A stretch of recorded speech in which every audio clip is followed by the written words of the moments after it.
छगन भुजबळ सुद्धा नाराज आहेत, त्यांनी काल कॅबिनेट मधून सुद्धा ते निघून गेल्याचं पाहायला मिळालं. काय नेमकं चाललंय? छगन भुजबळ साहेब कॅबिनेट मधून कुठेही निघून गेले नाहीत. छगन भुजबळ साहेबांची माझी चर्चा झालेली आहे. मी त्यांना आश्वस्त केलेलं आहे, हा जो काही GR आपण काढलेला आहे त्याच्याने ओबीसी समाजावर कुठलाही परिणाम नाही.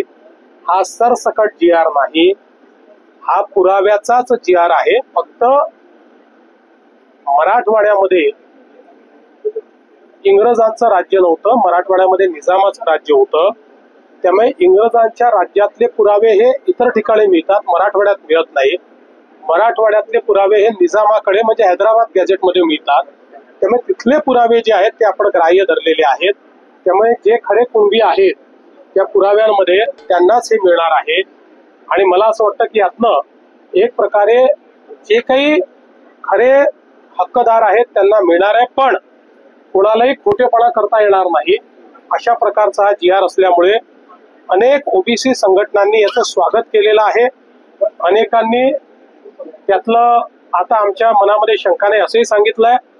मला असं वाटतं की भुजबळ साहेबांच्या मनातली शंका आम्ही दूर करू, इतरांच्या मनातली शंका दूर करू.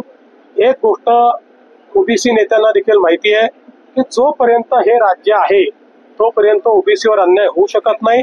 जोपर्यंत हे राज्य आहे तोपर्यंत एका समाजाचा काढून दुसऱ्याला देण्याचा विचार होऊ शकत नाही. आम्ही मराठ्यांचं मराठ्यांना देणार, ओबीसींचं ओबीसींना देणार आणि ज्यांना खरा अधिकार आहे त्यांना ते देणार. कोणाचं काढून कोणाला देणार नाही.